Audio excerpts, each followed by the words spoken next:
মমতা, ভালোবাসা, মায়া আর দরদ দিছে আল্লাহই জানে। দুনিয়ার মায়েরা জানে, আমি বুঝাইতে পারি।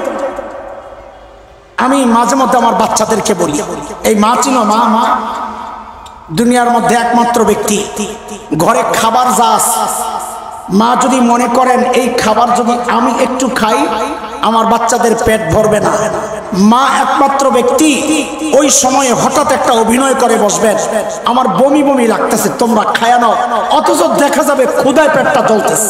মা ওই মানুষ, ঘরে আপেল আছে 3টা, বাচ্চাও 3টা, মারও মন চাচ্ছে খাবেন, কিন্তু খাইলে বাচ্চাদের কারো না কারো কম পড়বে। মা ওই মানুষ, ওই মুহূর্তে আস্তে করে বলবেন আমি আপেল পছন্দ করি না, তোমরা খায়া, ঠিক কিনা বলেন? আরে ওই জন্যই তো ওলামারা মাসআলা মা এবং বাবার আলাদা করছে। কি মাসআলা? কোন সন্তান যদি বাবা মায়ের আগে মৃত্যুবরণ করে তো মাসআলা হইল বাবা সন্তানের লাশের পেছনে পেছনে যেতে পারে, বাবা সন্তানের কবরে নামতে পারে। কেন? বাবার কলিজায় মায়া নাই, বাবা মায়া নাই, আচ্ছা বাবাও চিৎকার করে করে কান্না করবে, কিন্তু বাবাকে আল্লাহ ওই শক্তি ওই মনোবল দিচ্ছেন, বাবা সন্তানকে দাফন করে কবর দিয়ে সুস্থ অবস্থায় কান্না করতে করতেই উপরে উঠতে পারবেন। কিন্তু কোন মায়ের জন্য সন্তানের লাশের পেছনে যাওয়া চলবে না, কোন মায়ের জন্য সন্তানের কবরে নামা চলবে না। কেন? কারণ দুনিয়ায় এমন কোন মা নাই যে সন্তানকে দাফন করার জন্য কবরে নামবে, সন্তানদের দাফন কইরা নিজে সুস্থ অবস্থায় উপরে উঠবেন এমন কোন মা দুনিয়ায় নেই। সন্তানদের শোয়া নিজেও লাশ হয়ে শুয়ে পড়ে, কথা ঠিক কিনা বলে?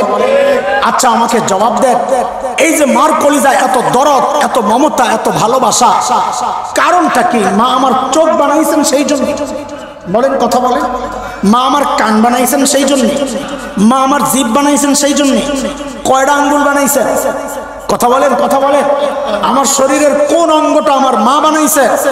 কয়টা পশম বানাইছে? একটাও না। যুবক কথা বলো, একটাও না। মা আমার কি বানাইছেন তো বলেন, একবারে বলেন কি বানাইছে? কিছুই না। অল্প কয়েকদিন ভাড়াটিয়ার মতো পেটে ধারণ করেছেন, হওয়ার পরে লালন করেছেন, তাতেই মার কলিজায় এত মায়া। মা আমার শরীরের কিচ্ছু বানান নাই, তাতেই মার কলিজায় এত মায়া। তাইলে যে আল্লাহ আমার চোখ বানাইছেন ওই আল্লাহর কত মায়া, যে আল্লাহ আমার জবান বানাইছেন ওই আল্লাহর কত মায়া, যে আল্লাহ আমাকে এত এত নিয়ামত দিয়ে বাঁচায় রাখছে ওই আল্লাহর কত মায়া। আরে জালিম, কত মায়া তুমি কি দেখো না? আমি আর তুমি যখন দরজা জানলা বন্ধ করে ভেতরে গুনাহ করি, আহারে আমার মালিকের কত মায়া, ভেতরে গুনাহ চলছে আর আমার মালিক ওই অবস্থায় দরজার নিচে দিয়া বাতাস আর অক্সিজেন পাঠাইয়া দিচ্ছেন যেন আমি মইরা না যাই। আমি আপনি যখন গুনাহ করতে থাকি না, মালিক তখন ওই মায়ার কথাগুলো মনে করাইয়া দিয়ে দিয়েই ডাকতে থাকেন। কি বলে? ইয়া আইয়ুহাল ইনসান মা গাররাকা বিরাব্বিকাল কারীম। ওরে মানুষ, ওই কারীম রবের ব্যাপারে তোরে কে ধোকায় ফেললো?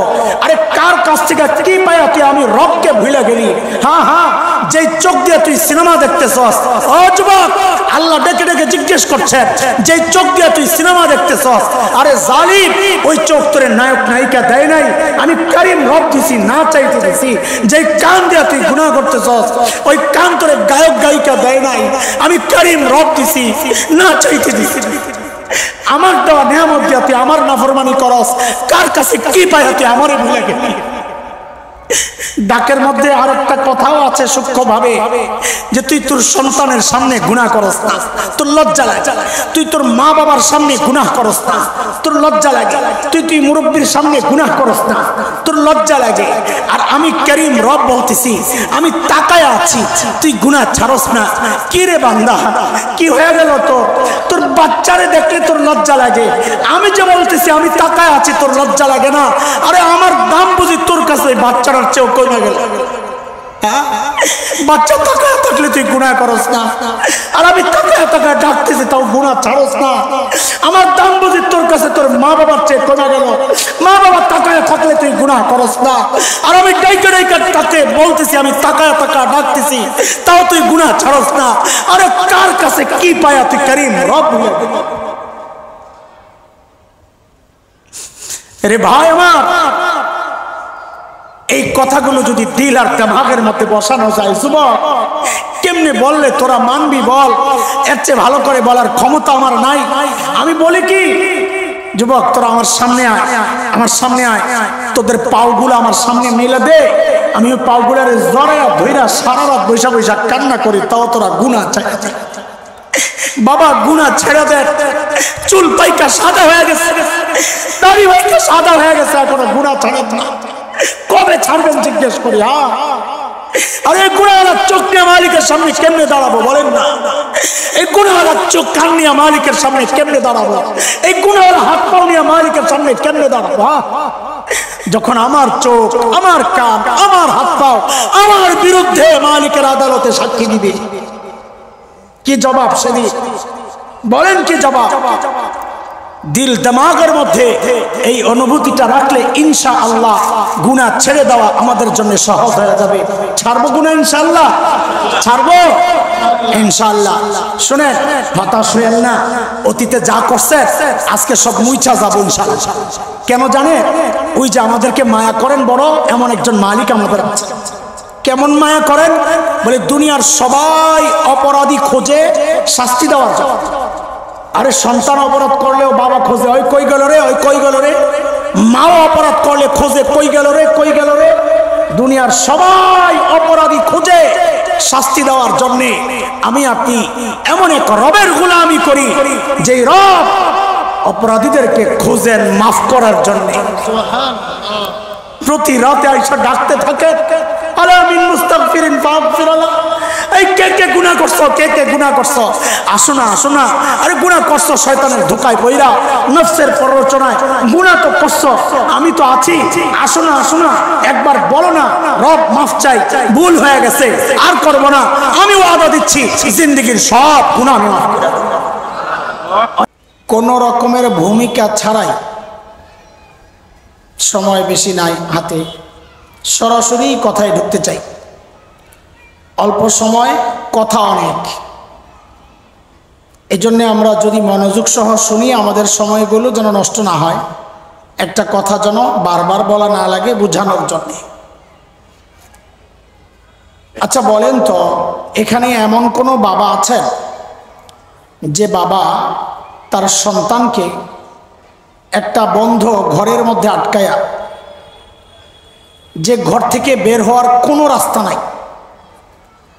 একটা ছোট্ট রুমই মনে করে, একটা রুম, এই রুমের মধ্যে আটকায়া নিজের সন্তানকে ভেতরে ঢুকায়া, কোন রুম, যে রুম থেকে বের হওয়ার কোনো ব্যবস্থা, এমন রুমের মধ্যে নিজের সন্তানকে ঢুকায়া বিষাক্ত সাপ ছেড়ে দিতে পারেন এমন কোনো বাবা এখানে আছেন?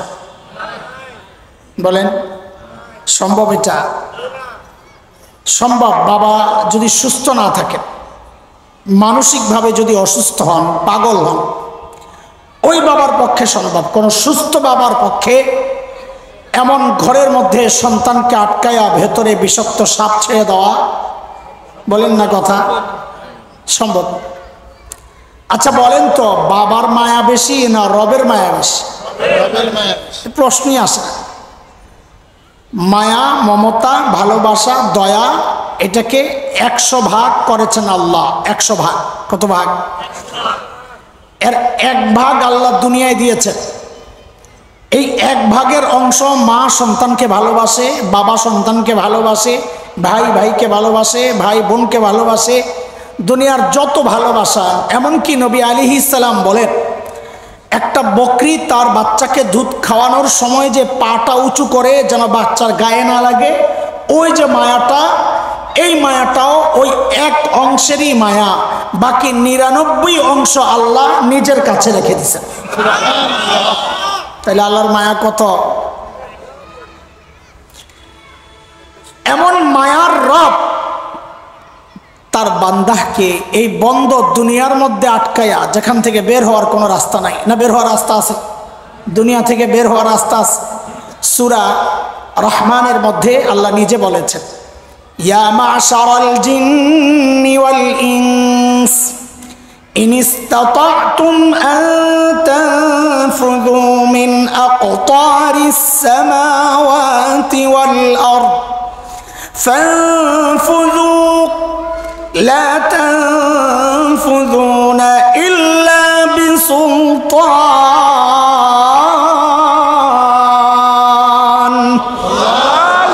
ও মানুষ ও জিন, যদি সম্ভব হয় আসমান আর এই জমিনের যে বিস্তৃত যে পরিধি, যদি সম্ভব হয় বের হয়ে যাও।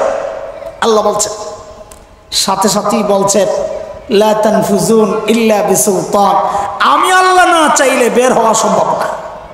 বলেন সম্ভব? যদি তাই হয় তাহলে আল্লাহ আমাদেরকে কেমন মায়া করেন যে বন্ধ দুনিয়ার মধ্যে আটকাইয়া বিষাক্ত সাপের চেয়েও ভয়ঙ্কর শয়তান, সেই শয়তান ছেড়ে দিলেন। কেমন মায়া! বুঝছেননি প্রশ্ন? প্রশ্ন না বুঝলে তো উত্তর মজা লাগবে না। প্রশ্ন বুঝে আসছে আপনাদের? আল্লাহ যদি আমাদেরকে মহাব্বত করেন, ভালো যদি বাসেনি, এই বন্ধ দুনিয়ার মধ্যে আটকাইয়া শয়তানদের ছাড়লেন কেন? একজন বাবা তার সন্তানকে আটকায়া বিষাক্ত সাপ ছাড়তে পারে না, আপনারা বললেন। বাবার চেয়ে হাজার হাজার কোটি গুণ বেশি মমতা, মায়া, ভালোবাসা আমার রবের। তো রবের কেমন ভালোবাসা এটা যে আমাদেরকে দুনিয়ায় বন্ধ দুনিয়ার মধ্যে ছেড়ে দিয়ে বিষাক্ত শয়তানকে ছেড়ে দিলেন। প্রশ্নটা বুঝে আসছে? হ্যাঁ হ্যাঁ, এটার অনেক সূক্ষ্ম জবাব আছে। সেই সূক্ষ্ম জবাবগুলো কিছু আপনাদের অনেকের বুঝে আসবে না। এটা দিন সম্পর্কে, কোরআন হাদিস সম্পর্কে অনেক নলেজ না থাকলে ওগুলো বোঝানো যাবে না। ভাষা কিছু জবাব আছে, তার থেকে একটা আপনাদেরকে শোনাই। সেটা হলো, ছোটবেলায় আমাদের জন্য খেলাধুলা খুব কঠোরভাবে নিষেধ ছিল না, কিন্তু হুজুররা চাইতেন আমরা যেন মাঠে না যাই। ফরিদাবাদ মাদ্রাসায় পড়তাম, ঢাকার পাশে একটু দূরে দুপখোলা মাঠ, গ্যান্ডারিয়া একটা বিশাল মাঠ ছিল, দুপখোলা মাঠ। তা আমরা ফুটবল, তখন হয়তো ওই যে বাইরে বাড়ি ছিল না আমাদের শৈশবে, কি বলে ক্রিকেট, আমরা খেলতাম ফুটবল। বলা ভাই আমার খেলারে আবার দলিল বানাইস না। লেখাপড়াও করতাম আমি, আমার জামাতে বরাবর ফার্স্ট হইতাম সবসময়। আর যখন খেলছি তখন কি হজরত মাওলানা হাসান জামিল সাহেব ছিলাম রে? তখন তো ছিলাম হাসান না। হাসান না খেললে কি সমস্যা? আচ্ছা, তো মাঝে মধ্যেই ওস্তাদদের কাছে রিপোর্ট চলে আসতো, লিস্ট, ওই কিছু ভিজা সুফি থাকে, মাদ্রাসাওয়ালারা বুঝবে। এগুলো গোপনে হুজুরদের কাছে ভালো থাকার জন্য খালি বিচার দেয় চুপে চুপে। কি বলবেন? কথা কও। এগুলা লেখাপড়াও ভালো না, সঙ্গীদের সাথে সম্পর্ক এগুলা ভালো থাকে না। ওস্তাদদের কাছে শুধু ভালো থাকতে চায়, এমন এক শ্রেণীর আছে না ভিজা। আসলে ভাই ওরা কি করতো, খেলা দেখার একটা ভান কইরা আস্তে আস্তে নাম লিস্টি করতো, খবর আছে। ওই লিস্ট দেখে যখন ওস্তাদরা আমাদেরকে ডাকতেন অফিসে বিচার, হায় হাসান জামিলও আছে লিস্টে, এটা ওস্তাদদের জন্য একটু বিব্রত করছিল।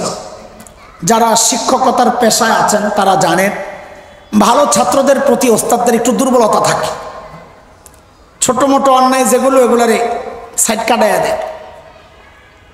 তো আমরা যখন আসামি হইতাম, ওস্তাদরা চাইতেন কোনো একটা উসিলা দিয়া এটারে সাইড করা দরকার। এই দুর্বলতা আমরাও বুঝতাম, অপেক্ষায় থাকতাম হুজুর লাইন কুন্ডা বাইর করে দেয়। তো জিজ্ঞেস করতেন, এই তুমি কেন গেলা? নিষেধ করছি না যাইতে, কেন গেলা?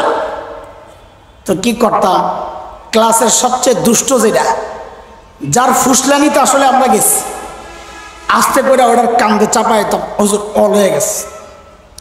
ওস্তাদ তো চাইতেন এমন একটা কিছু, যে কিছু একটা বইলা তুই সাইড হ, ওর কান্দে চাপাইয়া দিলে দিতেন, হ্যাঁ তারপরে কেন গেলা, ধমক টমক দিয়া বিদায় কইরা ওইটারে দিতেন, তুই নিজে নষ্ট, ভালো বলে কেন নষ্ট করিস, সব ওইটার উপর দিয়া।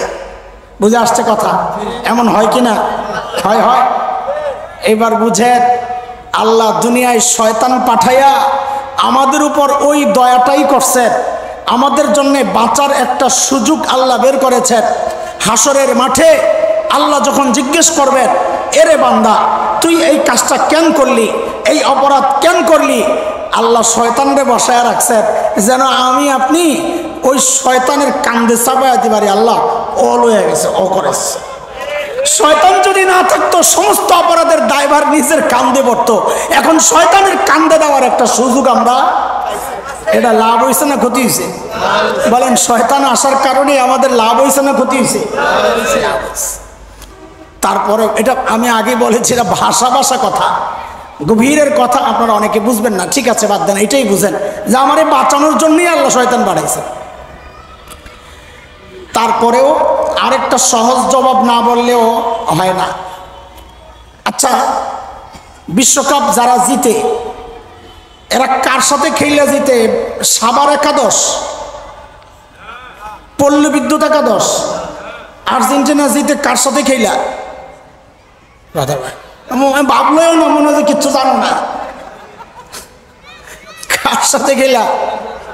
ব্রাজিলের সাথে খেলা না, বাংলাদেশের সাথে তো না। কেন? কারণ এটা বিশ্বকাপ। এটা কি বিশ্বকাপে নর্মাল দলের বিরুদ্ধে জিতার কারণে বিশ্বকাপ দেওয়া হয় না।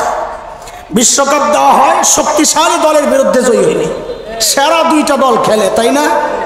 আল্লাহ জান্নাতের মতো সর্বশ্রেষ্ঠ পুরস্কার বান্দারে ওই বান্দাকেই দিবেন যে বান্দা তার সেরা প্রতিপক্ষ শয়তানরে হারাইয়া তারপরে জিতেছেন, তারপরে বিশ্বকাপ জিতেছেন জান্নাতের। শয়তান না থাকলে আপনি কারে হারাইয়া ওই জান্নাত পাইতেন বলেন আপনি? আরো অনেক কারণ আছে, আমি বলেছি যে এগুলো সব ভাষা জবাব, গভীরের জবাব দিলে অনেক কিছু বুঝবেন না, ঠিক আছে চলেন। কিন্তু এটা আমার আলোচনার বিষয় না। শয়তান আল্লাহ পাঠাইছেন ঠিক, তার বান্দার প্রতি আল্লাহ ভালোবাসাও দেখাইছেন। কেন?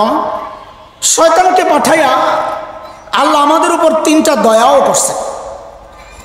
এক নম্বর দয়া, শয়তানের চক্রান্তের যত ধারা আছে, যত গোমর আছে, যত অপকৌশল আছে, আল্লাহ সব আমাদের সামনে প্রকাশ করে দিয়েছেন।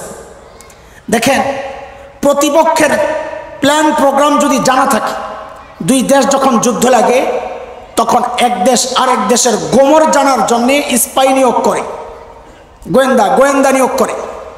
ওই গোয়েন্দারা ভেতরের তথ্য সব পাচার করে। একটা দেশকে হারানোর জন্য তাদের তথ্য, তাদের যে প্ল্যান প্রোগ্রাম পরিকল্পনা, এগুলা যদি জানা যায় ওই দেশকে হারানো ইজি হয়ে যায়। একটা ছোট্ট উদাহরণ শোনাই আপনাদের। 60-এর দশকে ইসরায়েলের সাথে আরবদের সকলের একটা যুদ্ধ হয়েছে। আরব বলতে মিশর, সিরিয়া, জর্ডান, লেবানন, এগুলো সব আরব না, এটাকে বলে আরব ইসরায়েল যুদ্ধ। আজকের ইসরায়েল যতটা শক্তিশালী, তখনকার ইসরায়েল এতটা শক্তিশালী ছিল না। আজকের আরব যতটা দুর্বল, যতটা অনৈক্য, তখনকার আরবদের মধ্যে এতটা অনৈক্য ছিল না।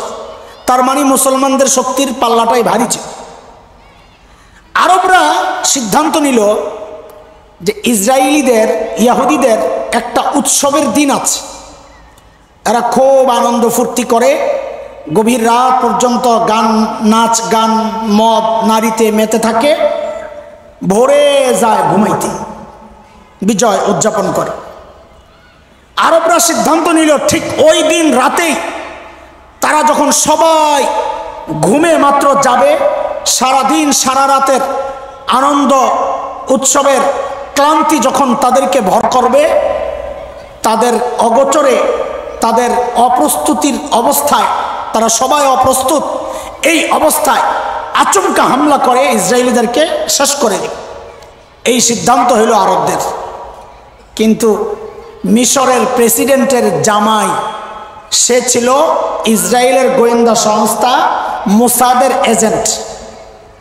ও এই পুরা তথ্য মুহূর্তের মধ্যে সে চলে গেছে লন্ডন, যায় মোসাদ প্রধানকে জরুরি ভিত্তিতে ডাকাইছে। তখন তার সাথে চুক্তি ছিল, এক একটা গুরুত্বপূর্ণ তথ্য দেওয়ার বিনিময়ে ওই সময়ে সে $1 লক্ষ পুরস্কার পাইত। ওই সময়ে $1 লক্ষ, বুঝেন তো? $1 লক্ষ বর্তমানে কত বাংলাদেশি টাকায়? প্রায় 100 কোটি টাকা। কত? প্রায় 100 কোটি টাকা, 1 কোটি 20 লাখ 25 লাখ ডলারের দাম হিসাব। এক একটা তথ্য পাচারের বিনিময়ে ওই সময় সে $1 লক্ষ পাইত। সে লন্ডন যায়া যখন মোসাদের এজেন্টের কাছে আরবদের সকল তথ্য দিয়ে দিল, মোসাদ প্রধান তো অবাক, কিচ্ছু জানি না আমরা। সে দ্রুত ইসরায়েলে আইসা পাল্টা হামলার এত গোপনীয়তা রক্ষা করে পাল্টা হামলার একটা প্রস্তুতি নিল, যেই রাতে মুসলমানরা রাত 4টার দিকে হামলা করার প্ল্যান, ওরা হঠাৎ 3টার সময় মুসলমানদের উপর হামলা করে বসছে। নির্মম নিষ্ঠুর নির্যাতনের মুখে, হামলার মুখে মুসলমানরা নিজেদের বহু অঞ্চল ছেড়ে দিয়ে পালাইতে বাধ্য হয়েছে। একটু বুঝেন জিনিসটা। এই যে মুসলমানরা আরবরা পরাজিত হইল, কারণটা কি? কারণ ওদের ভেতরের তথ্য প্রতিপক্ষ জেনে গেছে। যে কোনো যুদ্ধের মধ্যে প্রতিপক্ষকে হারাইতে হলে প্রতিপক্ষের গোপন তথ্য, পরিকল্পনা এগুলা যদি জানা যায়, প্রতিপক্ষকে হারানো সহজ হয়ে যায়। আল্লাহ তাআলা শয়তান দুনিয়ায় পাঠাইছেন বটে, কিন্তু শয়তানের প্ল্যান প্রোগ্রাম যত যা আছে টোটাল সব কিছু আল্লাহ কোরআনে আমাদেরকে জানাইয়া দিছেন।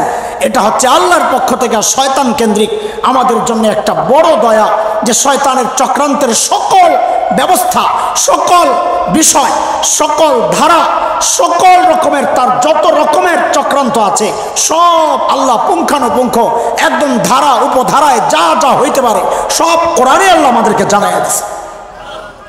1 নম্বর শয়তান কেন্দ্রিক আল্লাহর দয়া। 2 নম্বর, আল্লাহ আমাদেরকে ভয়ঙ্কর রকমের কিছু অস্ত্র দিছেন শয়তান নিধনের। কি নিধনের? শয়তান নিধনের ভয়ঙ্কর অস্ত্র দিছেন। আমাদের দুর্ভাগ্য আমরা সেই অস্ত্র ব্যবহার করতে পারি, এটা আমাদের দুর্ভাগ্য। শয়তানের চক্রান্তের একটা ধারা বুঝলেই অস্ত্র বুঝে যাবে। আমি শুরুতে যে আয়াত পড়েছি, এই আয়াতে শয়তানের চক্রান্তের একটা ধারা আল্লাহ উল্লেখ করেছেন। আল্লাহ কি বলেন? ইস্তাহওয়াযা আলাইহিমুশ শাইতান ফাআনসাহুম যিকরাল্লাহ।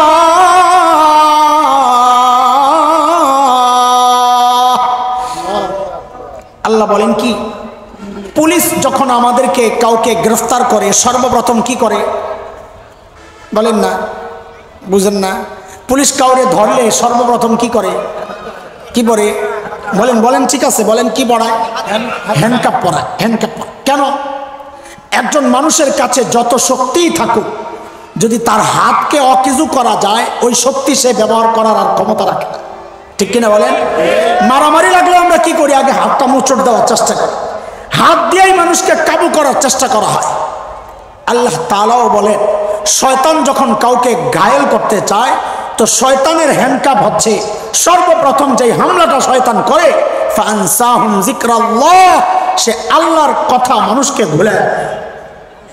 আল্লাহর কথা যদি কারো মনে থাকে, ওই মানুষ কোনোদিন গুনাহ করতে পারে না। আল্লাহর ধ্যান যদি মানুষের মনে থাকে, ওই মানুষ কোনোদিন গুনাহ করতে পারে না।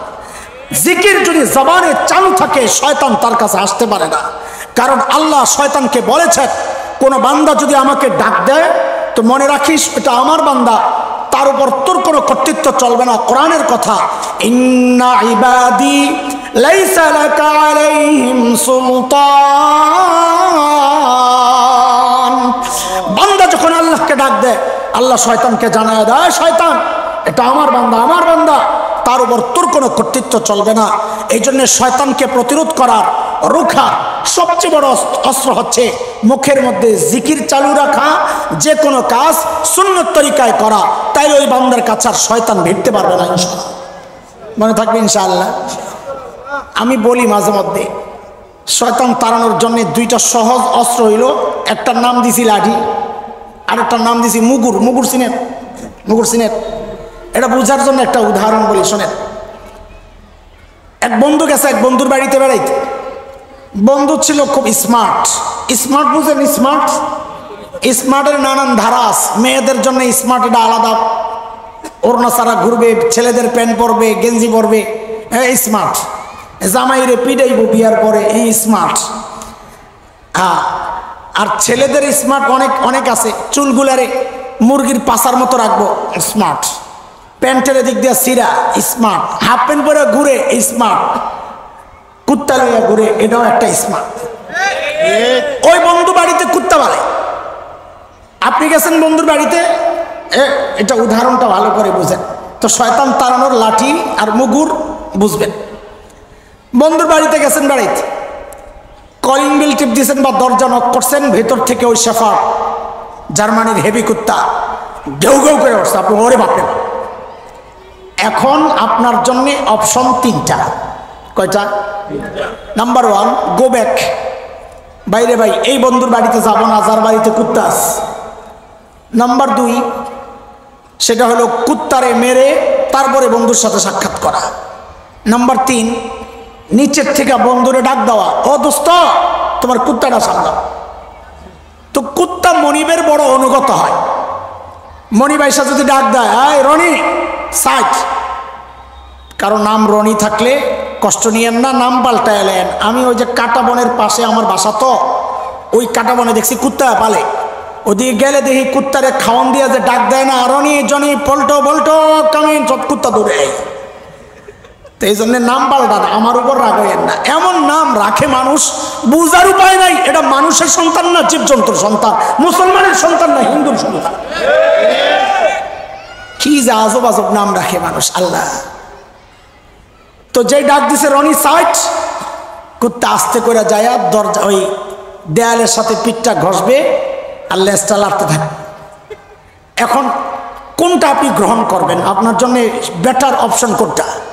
আপনি যদি ব্যাক করেন যে দোস্তের সাথে দেখা করব না, তাহলে দোস্তের বাড়িতে কুত্তা থাকলে জিন্দিগিতে দেখা হবে না, ঠিক কিনা? আপনি যদি চিন্তা করেন কুকুর মাইরা তারপরে বন্ধুর সাথে সাক্ষাৎ করব, তাইলেও মুসিবত। কেন? কারণ কুকুরকে মারতে গেলে আপনি নিজেই মরবেন। ওই কুকুর বন্ধু রাখে নাই যেই কুকুরে মারা যায়, ওই কুকুর রাখছে যে কুকুর অপরিচিত ব্যক্তিকে মারতে পারে, কথা ঠিক কিনা বলেন? আপনার জন্যে সবচেয়ে বেটার অপশন তো এইটাই যে আপনি দোস্তরে ডাক দিবেন, দোস্ত তোর কুত্তাটারে সামলা। তো দোস্ত ডাক দিলে আপনি আস্তে করে দেখা করবেন, তাই কিনা বলেন?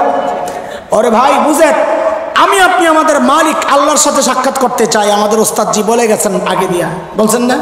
হুজুর বয়ান করছেন না? কি আল্লাহর সাথে সাক্ষাৎ করতে রাজি তো? কে কে রাজি দেখি তো? আমি তো রাজি। আল্লাহ হাত নামান, তাড়াতাড়ি নামান, সময় কম। যেই রাস্তা দিয়া সাক্ষাৎ কোথায় হবে? আল্লাহর সাথে সাক্ষাৎ কোথায় হবে? জোরে বলেন, জোরে বলেন। আল্লাহ নবী আলাইহিস সালাম বলেছেন, ইন্নাকুম সাতারাউনা রাব্বাকুম কামা তারাউনাল কমার লাইলাতাল বাদর। পূর্ণিমার রাতে পূর্ণিমার চাঁদকে যেমন সবাই দেখতে পায়, জান্নাতেও আল্লাহকে এমন সবাই দেখতে পাবে। সুবহানাল্লাহ। কাজে সাক্ষাৎ হবে কোথায়? বলেন কোথায়? জান্নাতে। যেই রাস্তা দিয়ে আমরা যাব ওই রাস্তাটার নাম জানেন? সাবাস, বলে ফেলেন সাহস করে, একটা আওয়াজ আসছে। পুলসিরাত না, সিরাতে মুস্তাকিম। মাশাআল্লাহ মাশাআল্লাহ। বলেন জান্নাতে যাওয়ার রাস্তা কি? দুনিয়া থেকে, দুনিয়া থেকে, দুনিয়া থেকে জান্নাতে যাওয়ার রাস্তা কি? ওই যে নামাজে বলেন না, ইহদিনাস সিরাতাল মুস্তাকিম। আল্লাহ সিরাতে মুস্তাকিম দেখায়া দাও, যে রাস্তা। সিরাতে মুস্তাকিম মানে সরল পথ। এটার ব্যাখ্যা হইল কোরআন আল কারীম। সিরাতে মুস্তাকিম মানে কোরআন আল কারীম। আল্লাহ আমার ওইটা দেখায়া দাও, যেন ওইটা ধইরা আমি তোমার কাছে আসতে পারি। শয়তানের একটা চ্যালেঞ্জ আছে আল্লাহকে। সূরা আরাফ 16 নম্বর আয়াত। শয়তান বলে, قال فبما أغويتني لأقعدن لهم صراطك المستقيم। আল্লাহ আপনার বান্দা যেই সিরাতে মুস্তাকিম দিয়ে আপনার কাছে আসবে, আমি ওই সিরাতে মুস্তাকিমে বসে থাকবো, আসতে দিব না। তাহলে আমরা ওই বুঝি বন্ধুর বাড়ির সামনে কুত্তা বসা। বন্ধু মানি, বন্ধু মানি আল্লাহ, কুত্তা মানি আমি কুত্তাই বলবো, আপনারা মনে করবেন শয়তান। কি? আমি বলবো কুত্তা, আপনারা বুঝবেন। বলেন আপনারা বুঝবেন। এখন আপনার জন্য অপশন কয়টা মনে আছে? কয়টা? নাম্বার 1, যেহেতু শয়তান বসা, আমি বন্ধুর সাথে সাক্ষাৎ করব না। ইমানদার এটা বলতে পারো না, কারণ ইমানদার একটু আগে সবাই হাত উড়াইছিল। কেন হাত উড়াইছি বুঝছেন তো? পরে যেন পল্লি না আটতে না পারে, আগে ধরা খায় আটকাই নিচ্ছে। ইমানদার বন্ধুর সাথে সাক্ষাৎ করবে, কুত্তার ভয়ে পেছনে যাবে না। তাহলে আর রাস্তা রয়েছে কয়টা? 2 নম্বর অপশন, শয়তানরে মাইরা পিড়াইয়া সরাইয়া এরপরে যাব নাকি? নাকি শয়তানরে যে মারবেন, শয়তান দেখছেন? শয়তান দেখা যায়? শয়তান দেখা যায় না। আপনি কোরআন খোলেন, সূরা আরাফ 26-27 আয়াতগুলো পড়ে দেখেন। আল্লাহ বলেছেন, ইয়া বানি আদম লা ইফতিনান্নাকুমুশ শাইতান কামা আখরাজা আবাওয়াইকুম মিনাল জান্নাহ ইয়ানজি'ু আনহুমা লিবাসাহুমা লিয়ুরিয়াহুমা সাওআতিহিমা ইন্নাহু ইয়ারাকুম হুয়া ওয়া কাবিলুহু মিন হাইসু লা তারাউনাহুম। আল্লাহ বলেন, শয়তান এবং তার দোসররা তোমাদেরকে এমন ভাবে দেখে, তোমরা কিন্তু শয়তানকে দেখো না। কাজে শয়তান দেখা যায় না, কথাটা কার? বলেন কার?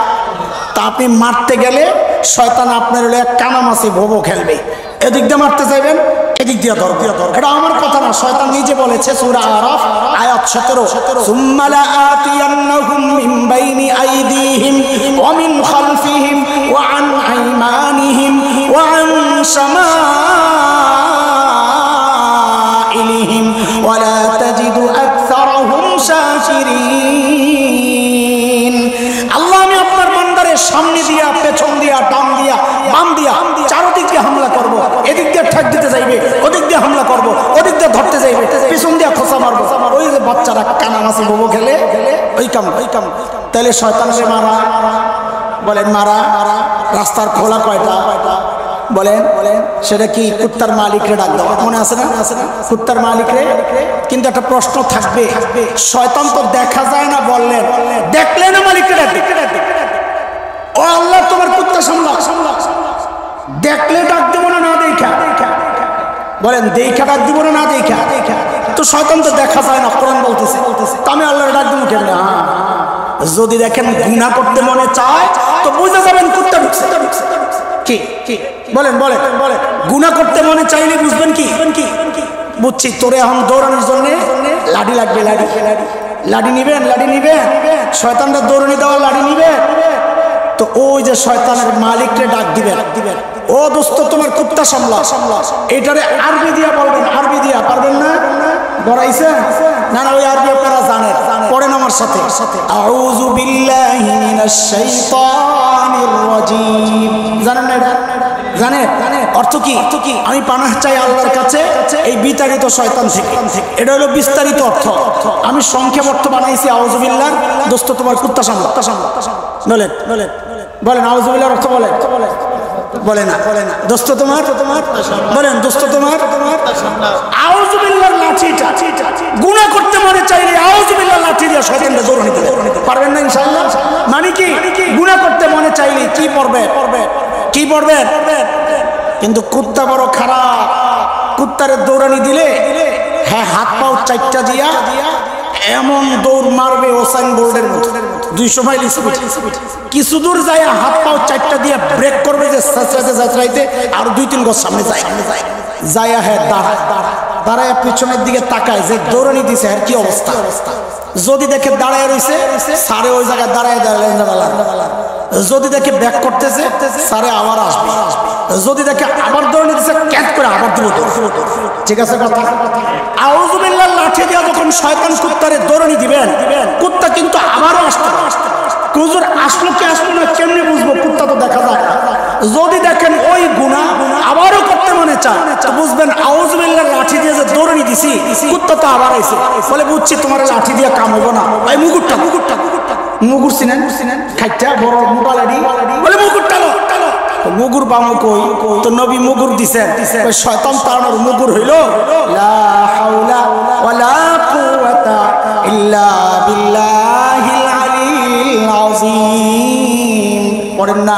লা হাওলা ওয়ালা কুওয়াতা ইল্লা বিল্লাহিল আলিয়্যিল আযীম। মনে থাকবে ইনশাআল্লাহ। শেষ চিকিৎসা এটা বলে আমরা শেষ করবো, দোয়া করবো ইনশাআল্লাহ।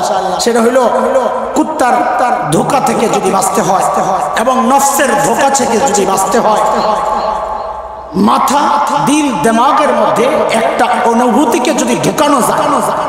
যুবকরা, যুবক ভাইরা, যুবতী বোনরা, আপনারা একটু ভালো করে এই চিন্তার অনুভূতিটা যদি দিল আর দিমাগের মধ্যে বসানো যায়, কসম খোদা ইনশাআল্লাহ গুনাহ থেকে বাঁচা আমাদের জন্য সহজ হয়ে যাবে। পারবো না ইনশাআল্লাহ? হ্যাঁ, কি সেটা একটু শোনো, একটু শোনো। দেখেন একজন মানুষ যখন গুনাহ করে, দুইটা বিষয় তাকে গুনাহ করতে উৎসাহিত করে। খেয়াল কর কয় বিষয়? একাকিত্ব। একা হইলেই তাকে গুনাহ করতে খোঁচায়। দেখেন একা হইলেই মোবাইলটা কি সমস্যা?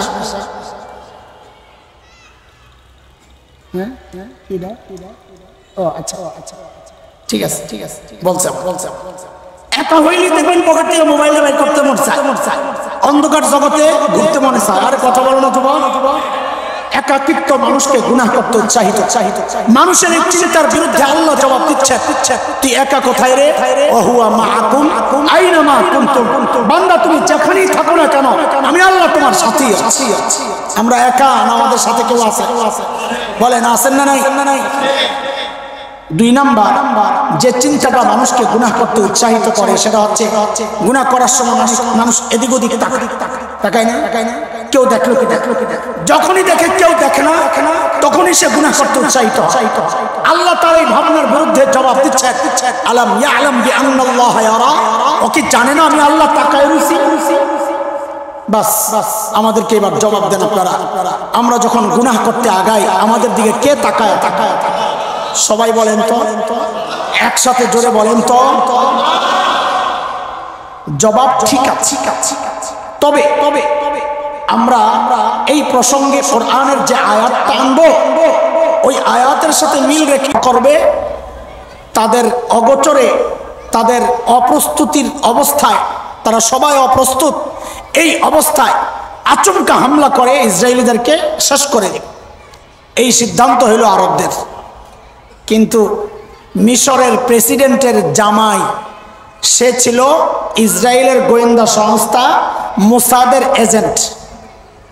ও এই পুরা তথ্য মুহূর্তের মধ্যে সে চলে গেছে লন্ডন, যায় মোসাদ প্রধানকে জরুরি ভিত্তিতে ডাকাইছে। তখন তার সাথে চুক্তি ছিল, এক একটা গুরুত্বপূর্ণ তথ্য দেওয়ার বিনিময়ে ওই সময়ে সে $1,00,000 পুরস্কার পাইত। ওই সময়ে $1,00,000, বুঝেন তো? $1,00,000 বর্তমানে কত বাংলাদেশি টাকায়?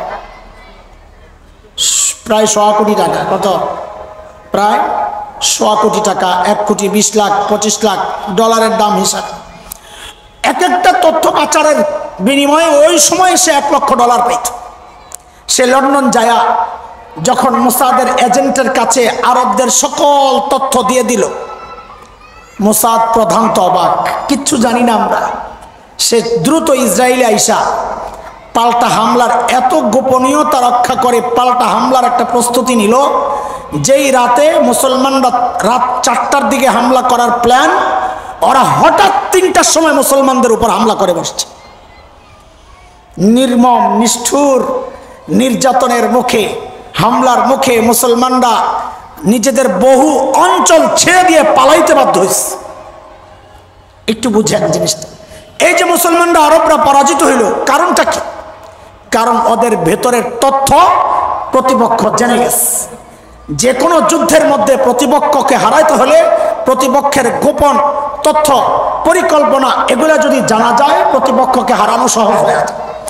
আল্লাহ তাআলা শয়তান দুনিয়ায় পাঠাইছেন বটে, কিন্তু শয়তানের প্ল্যান প্রোগ্রাম যত যা আছে টোটাল সব কিছু আল্লাহ কোরআনে আমাদেরকে জানায়া দিছেন। এটা হচ্ছে আল্লাহর পক্ষ থেকে শয়তান কেন্দ্রিক আমাদের জন্য একটা বড় দয়া, যে শয়তানের চক্রান্তের সকল ব্যবস্থা, সকল বিষয়, সকল ধারা, সকল রকমের তার যত রকমের চক্রান্ত আছে, সব আল্লাহ পুঙ্খানুপুঙ্খ একদম ধারা উপধারায় যা যা হইতে পারে সব কোরআনে আল্লাহ আমাদেরকে জানায়া দিছে। 1 নম্বর শয়তান কেন্দ্রিক আল্লাহর দয়া। 2 নম্বর, আল্লাহ আমাদেরকে ভয়ঙ্কর রকমের কিছু অস্ত্র দিছেন শয়তান নিধনের। কি নিধনের? শয়তান নিধনের ভয়ঙ্কর অস্ত্র দিছেন। আমাদের দুর্ভাগ্য আমরা সেই অস্ত্র ব্যবহার করতে পারি না, এটা আমাদের দুর্ভাগ্য। শয়তানের চক্রান্তের একটা ধারা বুঝলেই অস্ত্র বুঝে যাবেন। আমি শুরুতে যে আয়াত পড়েছি এই আয়াতে শয়তানের চক্রান্তের একটা ধারা আল্লাহ উল্লেখ করেছেন। আল্লাহ কি বলেন? ইস্তাহওয়াযা আলাইহিমুশ শাইতান ফাআনসাহুম যিকরাল্লাহ।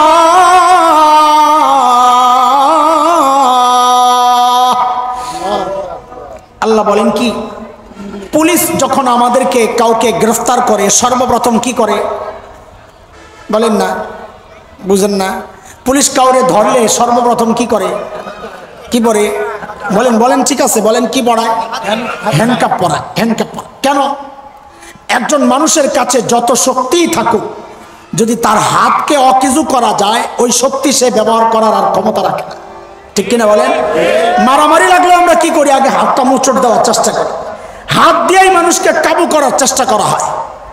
আল্লাহ তাআলাও বলেন শয়তান যখন কাউকে ঘায়েল করতে চায় তো শয়তানের হ্যান্ডকাপ হচ্ছে সর্বপ্রথম যে হামলাটা শয়তান করে, ফাআনসাহুম যিকরাল্লাহ, সে আল্লাহর কথা মানুষকে ভুলে। আল্লাহর কথা যদি কারো মনে থাকে ওই মানুষ কোনোদিন গুনাহ করতে পারে না। আল্লাহর ধ্যান যদি মানুষের মনে থাকে ওই মানুষ কোনোদিন গুনাহ করতে পারে না।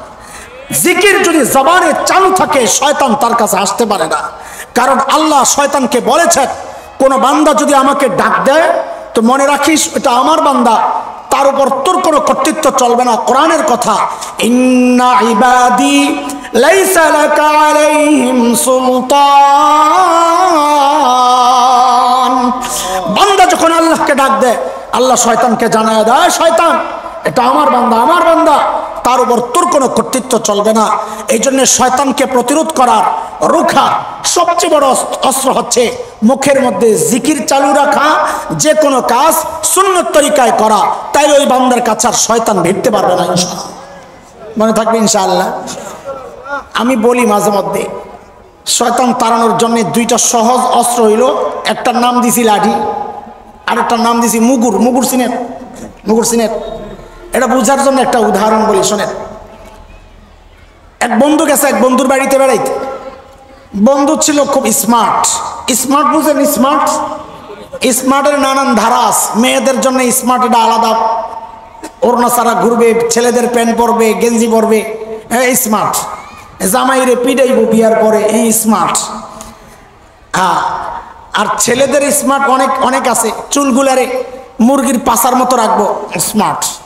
প্যান্টের দিক দিয়ে সিরা, স্মার্ট। হাফ প্যান্ট পরে ঘুরে, স্মার্ট। কুত্তা লইয়া ঘুরে, এটাও একটা স্মার্ট। ওই বন্ধু বাড়িতে কুত্তা পালে।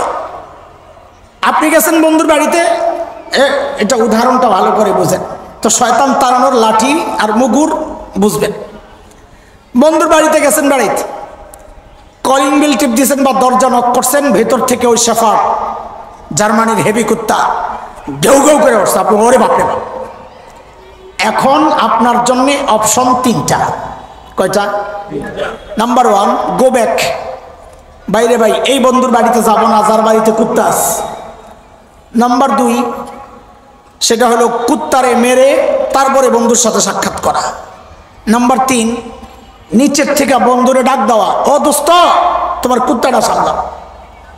তো কুত্তা মনিবের বড় অনুগত হয়। মনিব আইসা যদি ডাক দেয়, আয় রনি সাইট, কারো নাম রনি থাকলে কষ্ট নিয়েন না, নাম পাল্টা এলেন। আমি ওই যে কাটা বনের পাশে আমার বাসা, তো ওই কাটা বনে দেখছি কুত্তা পালে। ওদিকে গেলে দেখি কুত্তারে খাওয়ান দিয়া যে ডাক দেয় না, রনি জনি পল্টো বল্টো কামিন, সব কুত্তা দৌড়ে। তো এই জন্য নাম পাল্টান, আমার উপর রাগ হইয়েন না। এমন নাম রাখে মানুষ, বুঝার উপায় নাই এটা মানুষের সন্তান না জীবজন্তুর সন্তান, মুসলমানের সন্তান না হিন্দুর সন্তান। কি যে আজব আজব নাম রাখে মানুষ, আল্লাহ। তো যেই ডাক দিছে রনি সাইট, কুত্তা আস্তে করে যায় দরজা ওই দেয়ালের সাথে পিঠটা ঘষবে আর লেজটা লাড়তে থাকবে। এখন কোনটা আপনি গ্রহণ করবেন? আপনার জন্য বেটার অপশন কোনটা? আপনি যদি ব্যাক করেন যে দোস্তের সাথে দেখা করব না, তাহলে দোস্তের বাড়িতে কুত্তা থাকলে জিন্দিগিতে দেখা হবে না, ঠিক কিনা? আপনি যদি চিন্তা করেন কুকুর মাইরা তারপরে বন্ধুর সাথে সাক্ষাৎ করব, তাইলেও মুসিবত। কেন? কারণ কুকুরকে মারতে গেলে আপনি নিজেই মরবেন। ওই কুকুর বন্ধু রাখে নাই যেই কুকুরে মারা যায়, ওই কুকুর রাখছে যে কুকুর অপরিচিত ব্যক্তিকে মারতে পারে। কথা ঠিক কিনা বলেন? আপনার জন্যে সবচেয়ে বেটার অপশন তো এইটাই যে আপনি দোস্তরে ডাক দিবেন, দোস্ত তোর কুত্তাটারে সামলা। তো দোস্ত ডাক দিলে আপনি আস্তে করে দেখা করবেন, তাই কিনা বলেন? ওরে ভাই বুঝেন, আমি আপনি আমাদের মালিক আল্লাহর সাথে সাক্ষাৎ করতে চাই। আমাদের ওস্তাদজি বলে গেছেন আগে দিয়া, বলছেন না? হুজুর বয়ান করছেন না কি আল্লাহর সাথে সাক্ষাৎ করতে রাজি? তো কে কে রাজি দেখি তো? আমি তো রাজি। আল্লাহ হাত নামান, তাড়াতাড়ি নামান, সময় কম।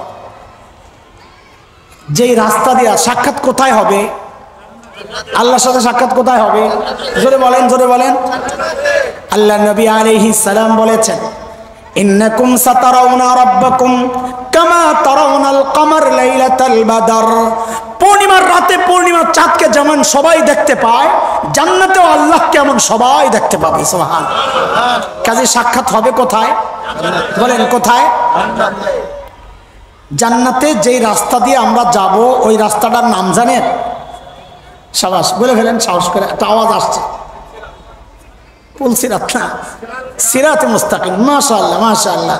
বলেন জান্নাতে যাওয়ার রাস্তা কি? দুনিয়া থেকে জান্নাতে যাওয়ার রাস্তা কি?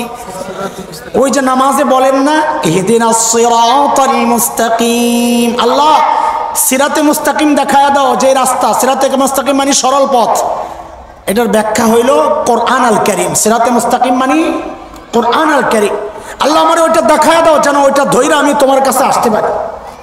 শয়তানের একটা চ্যালেঞ্জ আছে আল্লাহকে।